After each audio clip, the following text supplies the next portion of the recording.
जी बिस्मिल्लाहिर्रहमानिर्रहीम। अस्सलाम वालेकुम to all students. Again welcome in the class of computer science. Students, हम चैप्टर नंबर 5 डिस्कस कर रहे हैं, कंप्यूटर आर्किटेक्चर।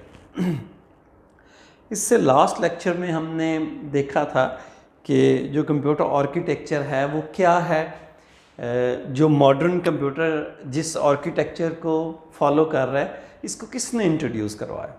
हमने ये बातें लास्ट लेक्चर में डिस्कस की थी। आज हम बहुत ही कंप्यूटर का जो सबसे इम्पॉर्टेंट पार्ट है उसको डिस्कस करने वाले हैं। That is called the CPU. CPU stand for the central processing unit, और जिसका दूसरा नाम प्रोसेसर भी है। ये आपके कंप्यूटर का सबसे मेजर पार्ट है, सबसे इम्पॉर्टेंट पार्ट है। जैसे अगर आपसे कोई कहे कि आपकी बॉडी का सबसे इम्पॉर्टेंट पार्ट कौन सा है, तो यकीनन आप कहेंगे ब्रेन।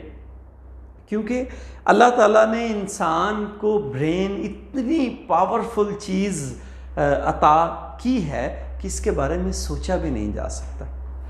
आज इंसान जिसने खलाओं को तस्खीर किया, जो समंदरों की तह में पहुंचा, जिसने जो मरीख पे, जो चांद पे जा पहुंचा, और आज घर बैठे हम पूरी दुनिया ऐसे ही है, just like a global village हमारे हाथ में है, एक सिंगल क्लिक में है। तो यू नो कि इंसान ने अपने माइंड का 10% भी यूज़ नहीं किया। तो कितनी बड़ी अल्लाह ताला की अता है ये माइंड। तो इंसान की बॉडी का सबसे इम्पॉर्टेंट पार्ट है, और हमारी पूरी बॉडी को कंट्रोल करना इसकी ज़िम्मेदारी। बिल्कुल ऐसे ही इनसाइड द कंप्यूटर अगर हम बात करें स्टूडेंट्स, तो हमारा जो सीपीयू है, जो बेसिकली बॉक्स है, केसिंग है, उसके अंदर मदरबोर्ड लगा होता है। और motherboard is a combination of different electronic components, और हमारे उस मदरबोर्ड के ऊपर हमारी रैम भी लगी होती है, हमारी रोम भी लगी होती है, हमारा प्रोसेसर भी उसके ऊपर लगा होता है, और बहुत सारे हमारे इलेक्ट्रॉनिक कंपोनेंट्स जस्ट लाइक का कैपेसिटर, आईसीज, चिप्स, ये सारी चीज़ें लगी होती हैं। और बाकी जितनी भी हमारी डिवाइसेस हैं वो हमारे मदरबोर्ड से डायरेक्टली या इनडायरेक्टली कनेक्टेड होती हैं। तो स्टूडेंट्स, जो सीपीयू है हमारे कंप्यूटर के अंदर बिल्कुल ऐसे ही रोल प्ले करता है जैसे हमारा ब्रेन रोल प्ले करता है, और it is also called the brain of the computer. हम कह सकते हैं ये हमारे कंप्यूटर का ब्रेन है। इसके बगैर, जैसे हमारे माइंड के बगैर हमारी बॉडी काम नहीं कर सकती, आपका कंप्यूटर भी सीपीयू के बगैर काम नहीं कर सकता। It is the brain of the computer. It is also called the processor. A computer can't work without CPU. CPU is located on motherboard. हमें पता है कि ये कहाँ पे लगा होता है, मदरबोर्ड पे लगा होता है। CPU perform all operations on data according to the instruction.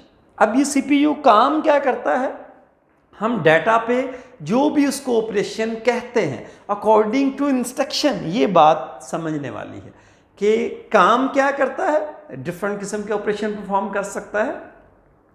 For example, हम एडिशन परफॉर्म करना चाहते हैं, सब्ट्रैक्शन परफॉर्म करना चाहते हैं, हम मल्टीप्लिकेशन, डिवीजन, हम लॉजिकल ऑपरेशन परफॉर्म करना चाहते हैं, हम अपने डाटा को अरेंज करना चाहते हैं, और भी जितने सारे ऑपरेशंस हैं हमारा ये सीपीयू परफॉर्म करता है, लेकिन अपनी मर्जी से नहीं करता, according to the user instruction, कि आप जो भी उसको इंस्ट्रक्शंस देते हैं उसके मुताबिक ये काम करता है। CPU basically consist of the two parts. हमारा जो सीपीयू होता है उसके दो मेजर पार्ट होते हैं। One is called ALU and the second is called CU.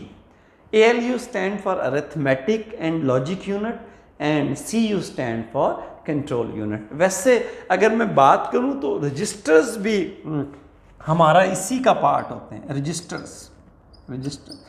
हमने लास्ट स्टूडेंट जब डिस्कस किया था कंप्यूटर आर्किटेक्चर को, तो उसमें मैंने रजिस्टर्स की बात की थी। मैंने कहा था कि इनसाइड द सीपीयू हमारे रजिस्टर्स होते हैं। ये रजिस्टर्स बेसिकली क्या है, एक शॉर्ट मेमोरी है, very short but very fast, short and fast memory.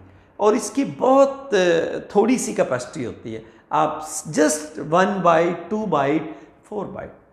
और इसकी फंक्शनैलिटी क्या है कि ड्यूरिंग कैलकुलेशन हमारा जो CPU है या हमारा अरिथमेटिक एंड लॉजिक यूनिट्स है, अगर वो अपनी कैलकुलेशंस के आंसर कहीं पे स्टोर करना चाहे या हमारे CPU के पास जो इंस्ट्रक्शंस आ रही हैं उनको सेव करना, या जो इंस्ट्रक्शंस परफॉर्म हो रही हैं उनको सेव करना, या उन इंस्ट्रक्शंस का एड्रेस सेव करना, बहुत सारे हमारे जो रजिस्टर्स हैं उनकी डिफरेंट फंक्शनैलिटी, आगे हम डिस्कस भी इनको करेंगे। तो बेसिकली रजिस्टर्स भी हमारे CPU का ही पार्ट होते हैं, लेकिन आपकी बुक में डिस्कस नहीं किया गया रजिस्टर्स को। जी स्टूडेंट, तो हम डिस्कस करते हैं हमारे जो दो मेजर पार्ट हैं, arithmetic logic unit and control unit. Basically ये ALU दो पार्ट्स पे मुश्तमिल होता है। One part is the arithmetic unit and the second part is the logical unit.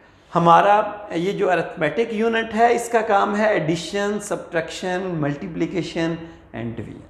और जो हमारा लॉजिकल यूनिट दूसरा यूनिट है, अगर आप डिफरेंट डाटा को कंपेयर करना चाहते हैं, greater than, less than, greater than, equal to, less than, equal to, तो कुछ स्टूडेंट्स समझते हैं कि ये कैसे हम डाटा को कंपेयर करते हैं। स्टूडेंट फॉर एग्जांपल अगर आपके पास दो वैल्यूज़ हैं, आप लिखते हैं 5 इज़ ग्रेटर देन 6, तो आप इनको कैसे कंपेयर कर सकते हैं? ये इन ऑपरेशंस, इन ऑपरेटर्स की मदद से आप कंपेयर कर सकते हैं।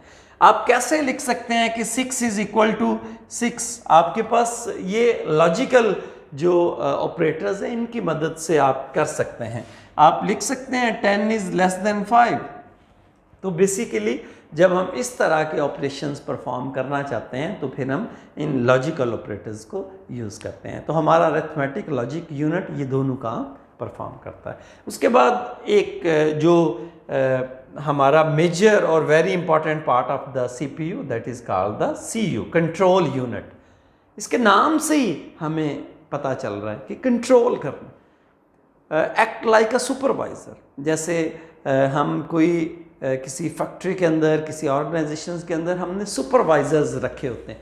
उनका काम क्या होता है? हमारे एम्प्लॉइज़ को कंट्रोल करना, हमारा जो वर्किंग हो रही है उसको मैनेज करना, उसको देखना, कौन सा ऑपरेशन पहले परफॉर्म होगा, कौन सा ऑपरेशन बाद में होगा, इसको देखना, कौन सा काम अभी करना है ड्यूरिंग एग्जीक्यूशन, कोई ऑर्डर, ये सारी उनकी जिम्मेदारी होती है। बिल्कुल कंट्रोल यूनिट की भी यहाँ पे वही जिम्मेदारी है, कंप्यूटर के लिए साथ लगे हुए तमाम कंपोनेंट्स को कंट्रोल करना, कंप्यूटर के अंदर जो ऑपरेशंस परफॉर्म हो रहे हैं, for example fetch the instructions. इसका क्या मतलब है?